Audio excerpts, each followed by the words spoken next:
Imagine que seu melhor amigo te encontra na rua e te pede um dinheiro emprestado. Não seria a primeira vez que isso acontece. Ele sempre está precisando de dinheiro e você costuma ajudar quando pode, mas naquele dia você não tinha nada. Já tinha pagado todas as suas contas e não havia sobrado muito para passar o restante do mês. Você explica a situação para o seu melhor amigo, mas ele não aceita a recusa e começa a te ofender. Ele fala da sua mulher. Diz que ela não valia nada, que o bairro inteiro já tinha ficado com ela, inclusive ele. Você não sabia disso. Vendo que ele conseguiu te afetar, continua te chamando de corno e fazendo zombaria.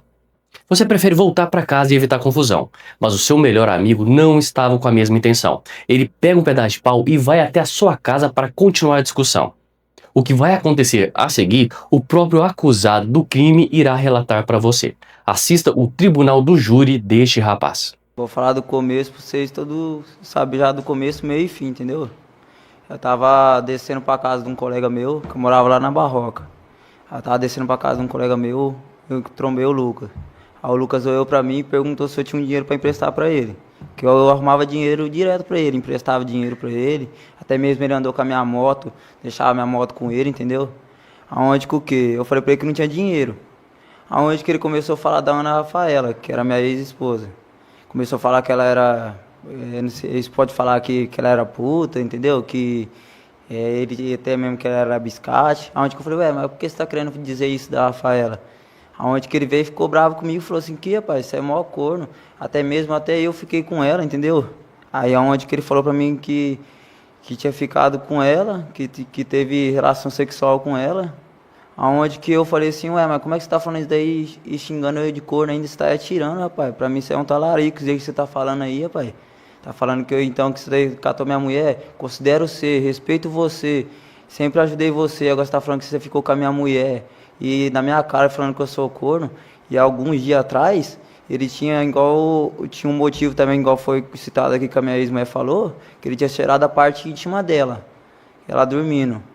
Aonde que naquele momento eu falei, ué, se ele falou que teve relação sexual com ela e cheirou a parte íntima dela uns dias atrás, tá falando que eu sou corno e tá falando na minha cara, que ficou com ela mesmo, que eu era corno e isso, aquilo, aonde que nós começou a discutir.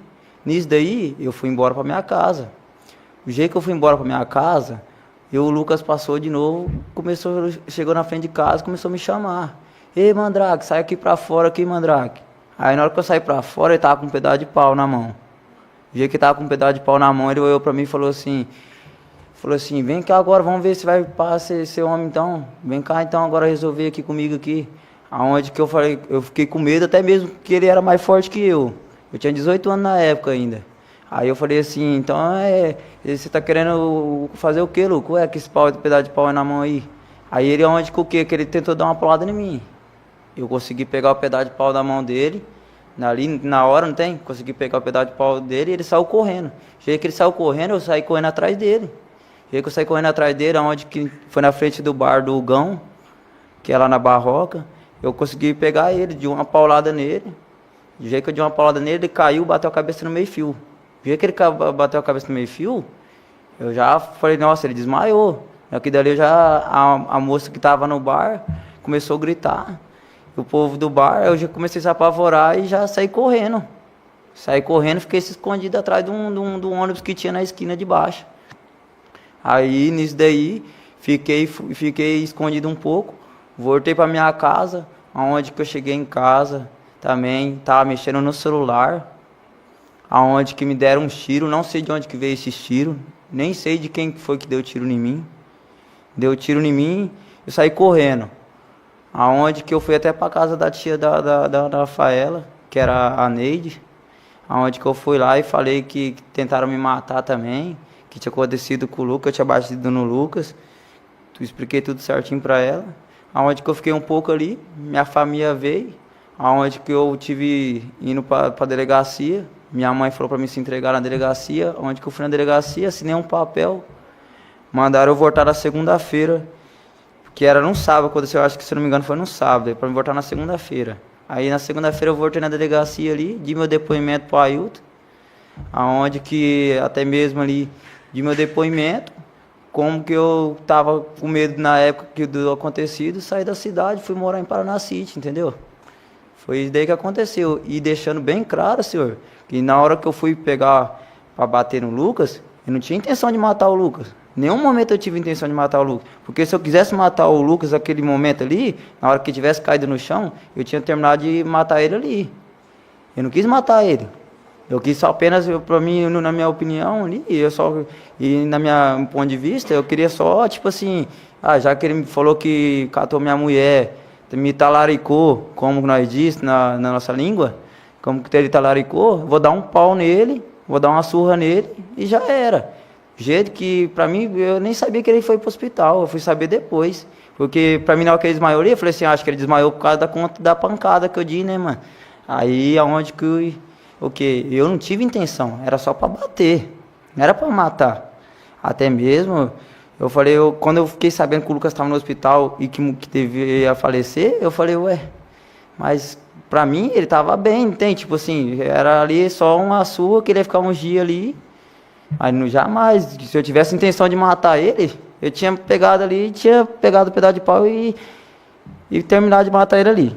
Porque até mesmo ele foi pro hospital vivo, e depois ainda teve até alta, né, onde que voltou, onde que acho que ele morreu depois, se eu não estou me enganado. Porque se eu tivesse intenção, não tive essa intenção, entendeu? Só tive a intenção de dar uma surra nele mesmo. Tá. Então primeiro o senhor se defendeu, né? Tomou o pau dele, pelo que o senhor relatou. Que eu fiquei com primeiro medo, foi né? defesa e depois o senhor quis só lesionar, não mas matar. aí tipo assim, ali mesmo ali, eu vou falar a verdade pra você, a transparência pro senhor. Eu peguei o pedaço de pau nele ali já com intenção já também, já porque já tava, por causa que ele falou pra mim que eu era corno. Ouvi igual, quem é homem sabe disso daí. A pior palavra do homem é escutar que o cara é corno. Falar que ele ter ficado com a minha mulher, teve relação sexual com a minha mulher. Um cara que eu confiava, um cara que eu ajudava. Falar que fez isso comigo. Tipo, fui traído eu considerava ele igual um pai pra mim. Tipo, traído por ele e pela minha ex-mulher. No momento ali, entendeu? Aí nisso daí, eu peguei o pedaço de pau já com ódio dele mesmo. Mas era para dar uma surra só. Então você foi provocado por ele. Provocado chamado por de ele. corno. Foi chamado de corno. E ele disse que teria ficado com a sua que teve relação mulher sexual com ela. Enquanto o senhor estava com ela, não depois. Quando eu estava com vocês ela. estavam juntos. Aí ele falou assim, por isso que você é mó corno, rapaz. Eu ficava com ela, você nem sabia. Aí eu falei, mas como assim você ficava com ela? Aonde que eu falei assim, mas ele já cheirou a parte íntima dela. Então, aconteceu mesmo que ele cheirou a parte íntima dela. Que foi até a própria a Karina que falou pra mim. Que eu trombei, acho que foi, a Karina não, foi a Edneia. A afinada Edneia, que morreu agora, a testemunha. Que eu trombei ela no posto, ela falou pra mim que tinha acontecido essa fita aí que o Lucas tinha tirado a parte da Rafaela. Então a Karina é a mãe da Rafaela. É, a mãe da Rafaela. E o senhor teve relação com a Rafaela. Eu era casado, eu já fiquei um tempo com a Rafaela, entendeu? Você ficou quanto tempo com a Rafaela? Nós ficamos mesmo assim direto 3 meses, mas nós largava, voltava, entendeu? Já era meio... Em relação ao que foi citado aqui, o senhor quer esclarecer se o senhor usava droga ou vendia droga para o Lucas, ou usavam juntos? Eu quero esclarecer isso daí, porque eu não vendia droga, a única coisa que eu falo para você que eu usava de droga, eu fumava maconha.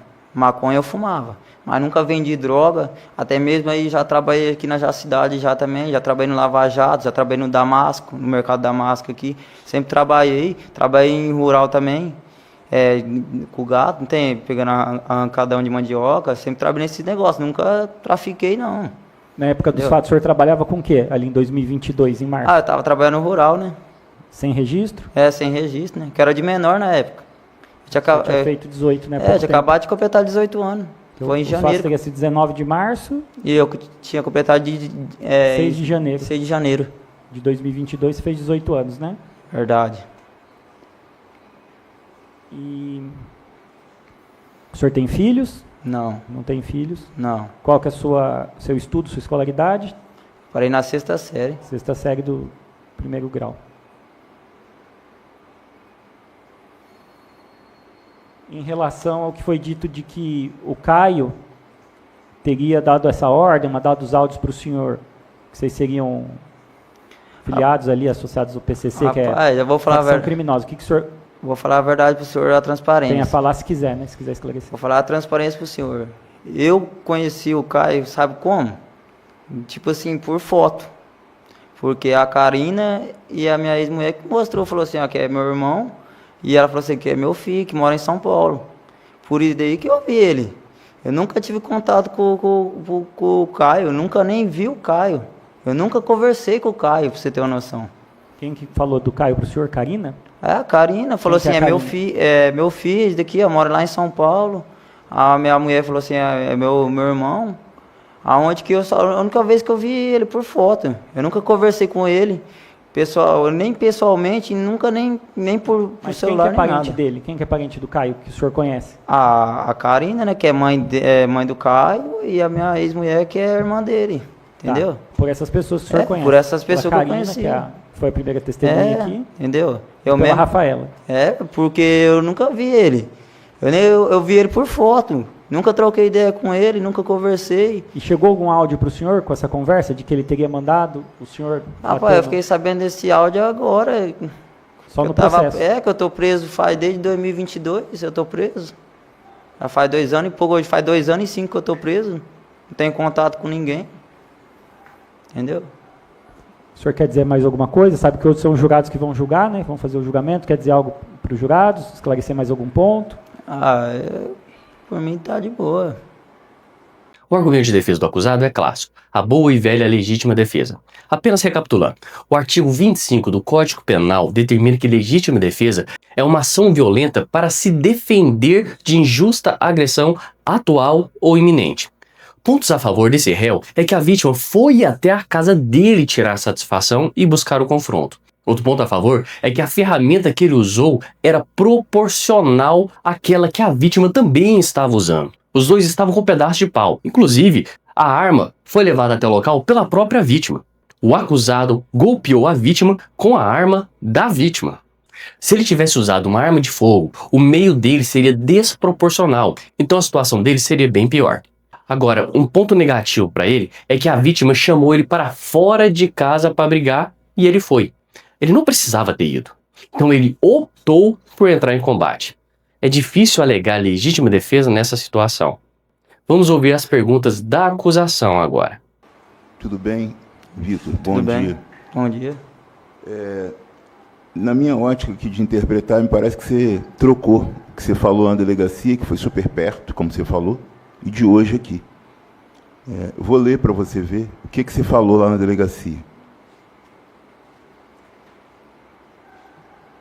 Momento em que o interrogando foi até o telhado de sua casa, pegou um pedaço de caibro e chamou Lucas. Que Lucas olhou para trás e falou: o que foi? Momento em que o interrogando era você. Deu uma paulada na cabeça dele, ele caiu e bateu a cabeça no meio-fio. Isso você falou aqui. Só que lá, olha o que você falou, que quando ele estava no chão, o interrogando desferiu mais 4 ou 5 golpes na cabeça de Lucas. Que depois disso o interrogando saiu correndo para sua casa e levaram Lucas para o hospital municipal local. Tá? Porque assim, eu sou promotor de justiça, trabalho com justiça, não tenho nada contra você e nem contra o Caio. Mas a minha função, eu procuro fazê-la com responsabilidade, então eu li bastante esse processo e, a meu ver, tem uma incongruência do que você falou perto do fato e do que você acabou de falar hoje. Qual é a realidade, qual é a verdade, caso você queira responder? Eu vou falar para o senhor, nessa época que eu falei isso daí, nesse depoimento, eu estava nem pensando o que eu estava fazendo, eu estava atordoado, estava com medo, porque também recebi ameaça, igual eu falei que deram tiro em mim também. Estava com medo na hora, não tinha nem noção do que eu estava fazendo.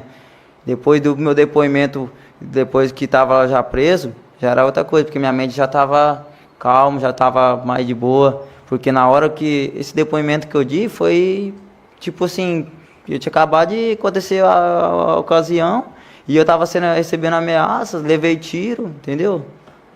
Eu estava com a mente a mil. Tá, mas aí isso que não faz lógica, a meu ver, porque aí você queria então aumentar a tua responsabilidade? Por que você iria aumentar a tua responsabilidade? Não, se você disse que ele caído no chão deu mais 4 ou 5 golpes. Porque, igual eu falei pro senhor, não sei se o senhor lembra, porque na hora que, tipo assim, você tá brigando com uma pessoa, igual eu mesmo, eu fiquei com tanta raiva do que ele falou pra mim, que eu era corno, que tinha ficado com a minha mulher, eu fiquei cego na hora, que eu não pensei no lugar que eu ia bater e nem contei as pauladas. Foi na hora da raiva ali.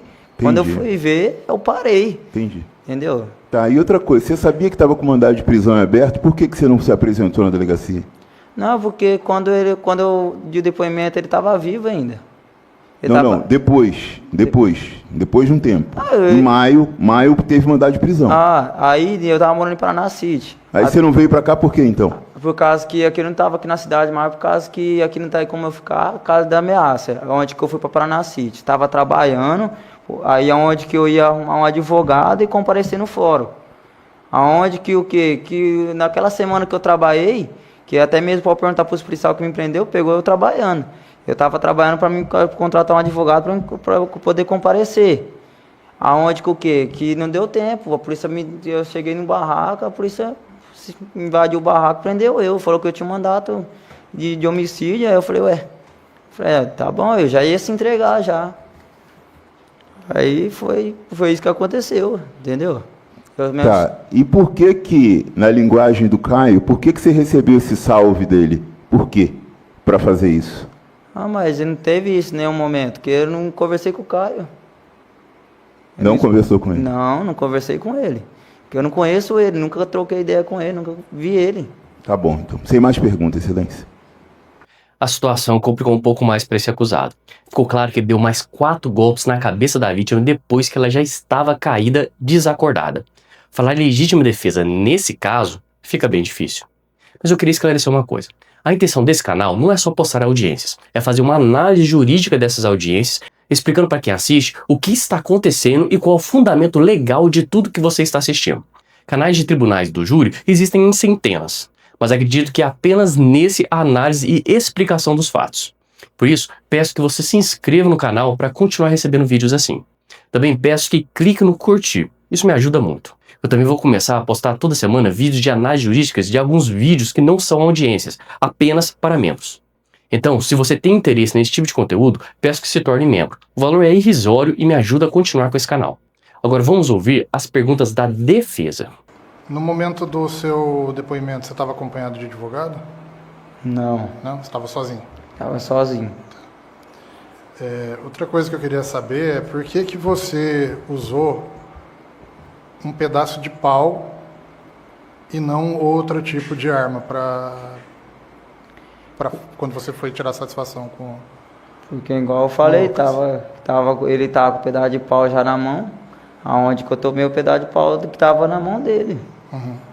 Tá, e você teve intenção de matá-lo? Não, era só para dar uma surra nele só. Uhum.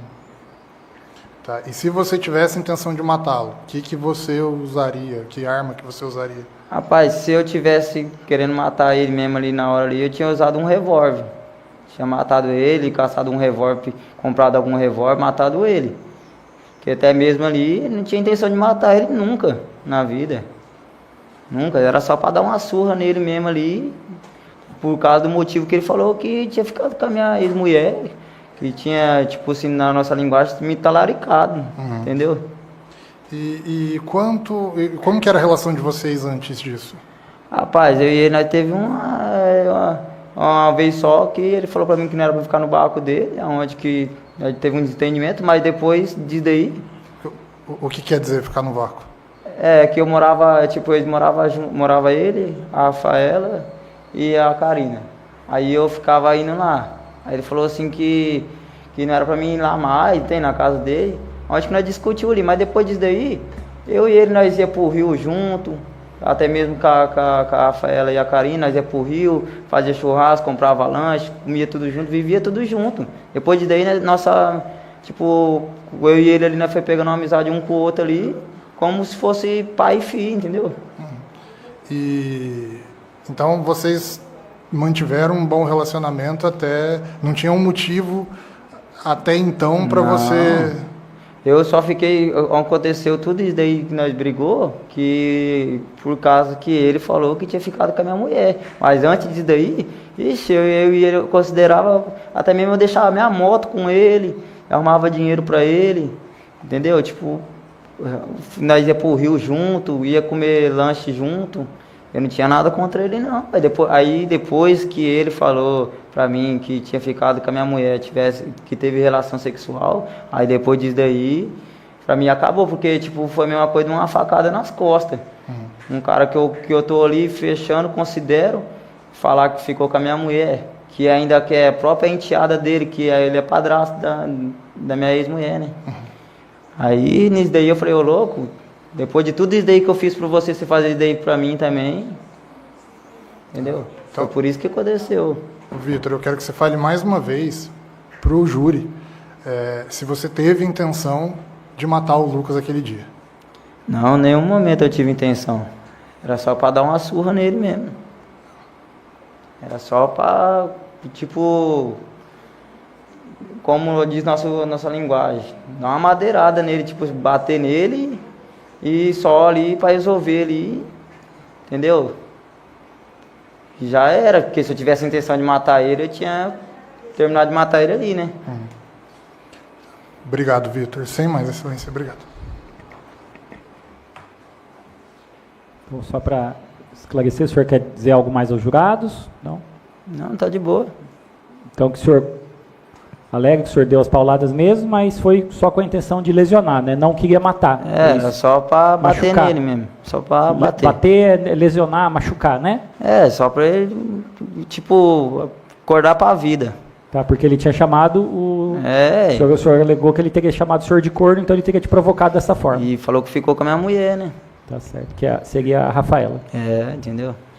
A defesa focou bastante na questão de que ele não tinha intenção de tirar a vida do amigo, apenas de dar uma surra nele. A justificativa para essa estratégia é bem simples. Se realmente fosse esse o caso, ou seja, o acusado não tinha intenção de tirar a vida da vítima, sua pena seria muito menor porque ele responderia por homicídio culposo, que tem uma pena de 1 a 3 anos de reclusão, enquanto o homicídio doloso simples tem uma pena de 6 a 20 anos de reclusão. Homicídio culposo é quando você não tem intenção de tirar a vida da pessoa, aconteceu sem querer, e doloso você tinha essa intenção.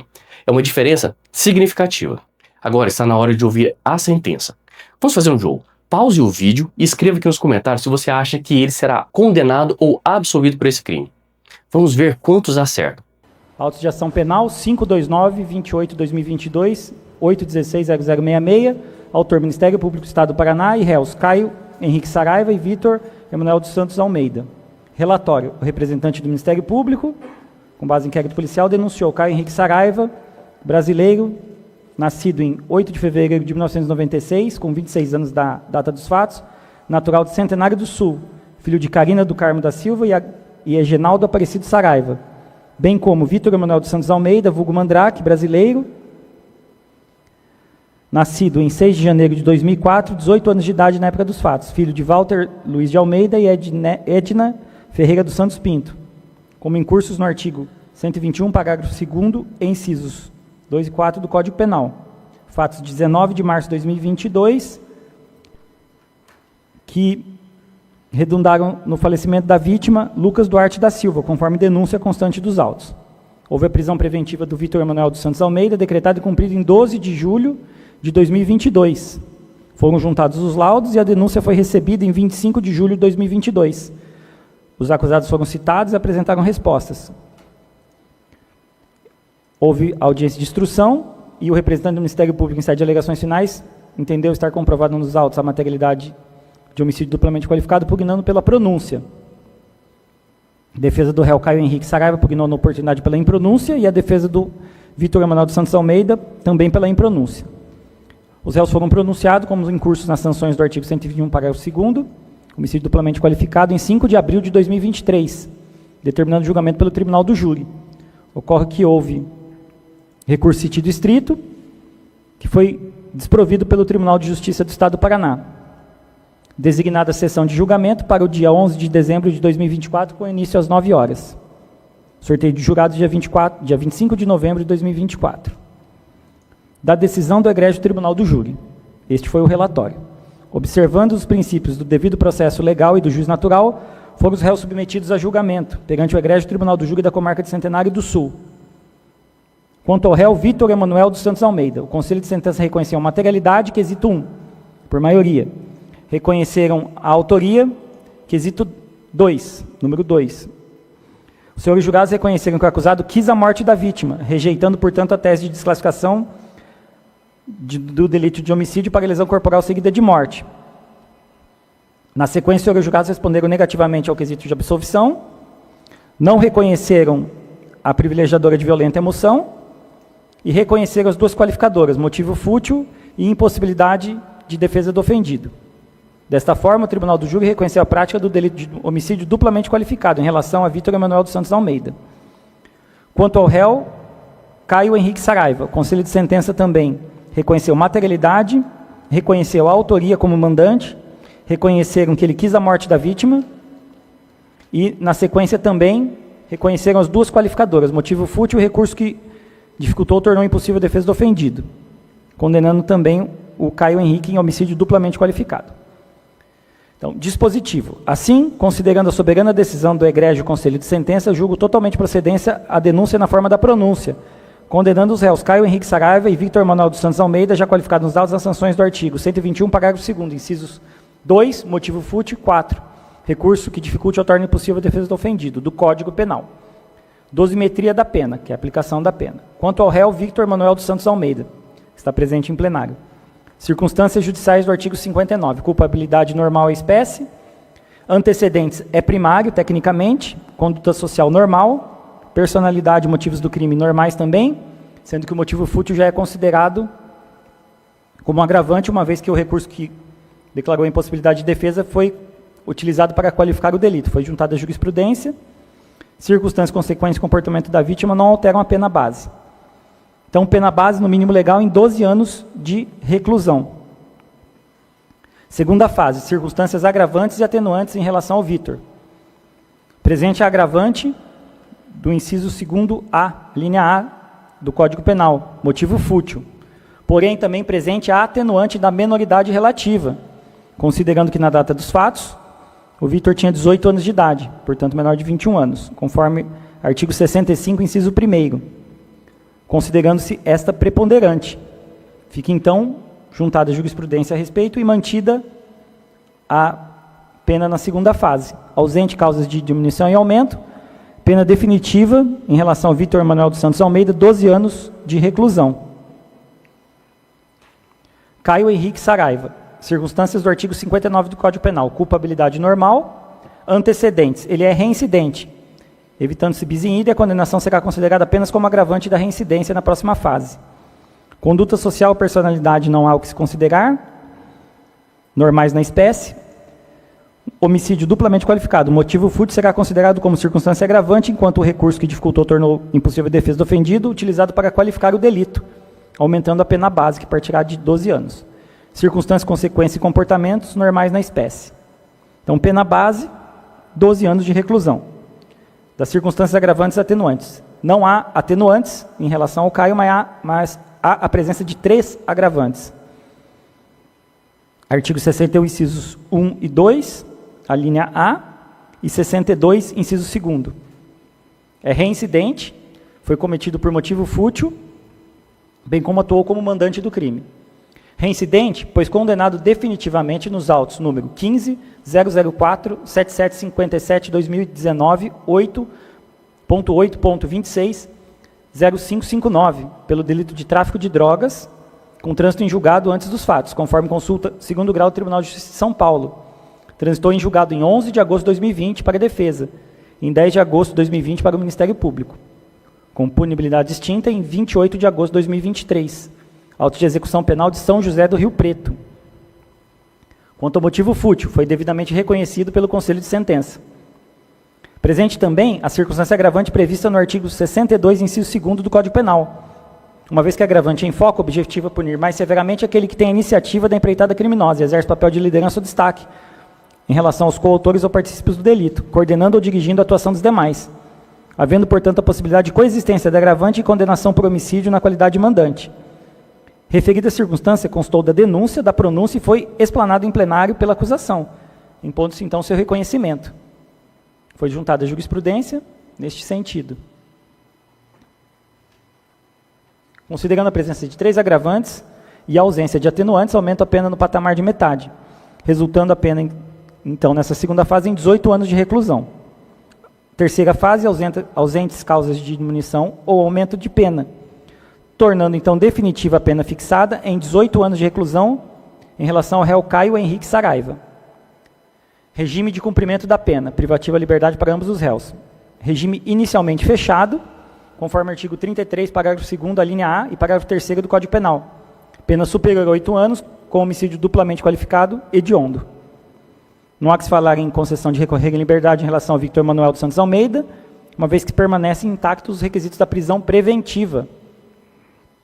Respondeu preso ao processo e sobreveio sentença condenatória em regime inicial fechado, em homicídio duplamente qualificado, classificado como hediondo. Ademais, em 12 de setembro de 2024, ou seja, em recente decisão do Supremo Tribunal Federal, decidiu-se que os condenados por júri popular podem ser presos imediatamente após o julgamento. A decisão foi tomada por maioria de votos no julgamento do recurso extraordinário 1235340, com repercussão geral, tema 1068 do Supremo Tribunal Federal. A tese de repercussão geral foi fixada da seguinte maneira: a soberania dos vereditos do Tribunal do Júri autoriza a imediata execução de condenação imposta pelo corpo de jurados, que é o conselho aqui de sentença, independentemente do total da pena aplicada.